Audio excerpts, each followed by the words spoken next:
when I think it through, George,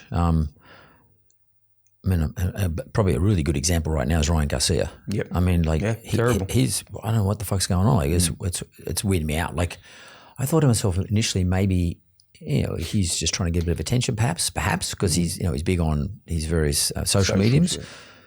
But then I thought, no, that like whatever the equivalent of the Combat Commission is over there, they're looking at even postponing and or doing an examination of his mental health. The New York State Athletics, Commission, who are extremely strict. I've gone through their system to fight 2 times, especially when I fought Lopez, and they are extremely strict. So they're seeing all this and say, okay, we'll give you first chance, second chance, but they see the continuous of it.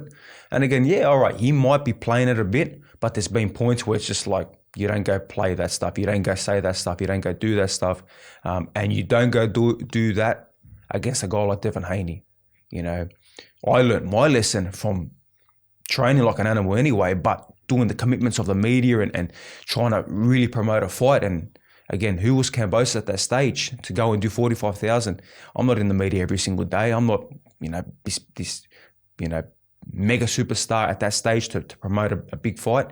But we pushed hard in the media to do it. But again, I lost my way with that, not the training. But Garcia looks terrible. Do you think he's lost his way? I think he's lost his way. Was it pressure? I think it could be pressure. I think he's enjoying himself in other things that you do not do. It looks to me like something like that. Yeah, and you see the way he's reacting. You hear things from the fight game and from people over there. And again, like I said, you don't do that against a guy like Devin Haney. Devin Haney, like the way he trains, very similar to myself, train like animals. He will beat him up. Yeah, but because Garcia is quick and he's got lots of things going for him. Won't be enough. But the whole mental piece of going into the ring against someone like Devin Haney, who's just like a surgeon, like he just bang. He'll break him down. Just keeps going, doesn't get hit much.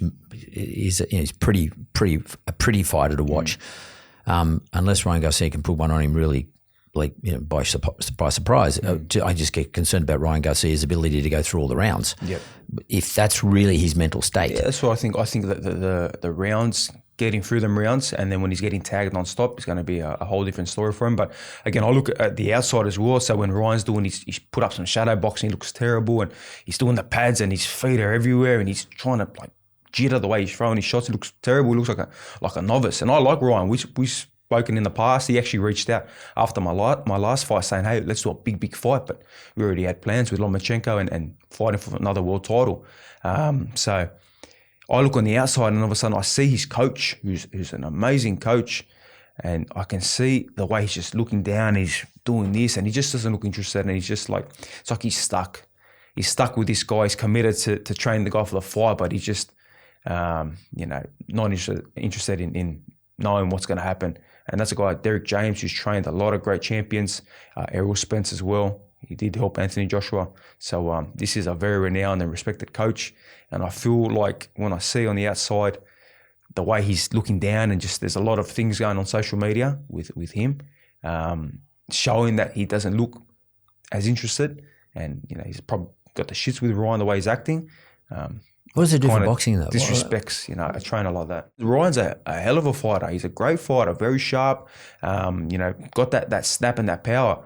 Just the social media antics to a point, obviously you can do them, but once it gets over with what he's been doing, it makes the fight lesser than what it is, because on paper it's a huge fight, but it's been on social media. Ticket-wise, it hasn't been selling at all. When you look at a fight like myself and Lomachenko, which is pretty much sold out, then you can see the real fans enjoy real boxing now. I think if Ryan took a different approach before whatever else is going on in his head and just focus, I'm here to win, I'm here to show that I'm the best guy, this would have sold out real quick.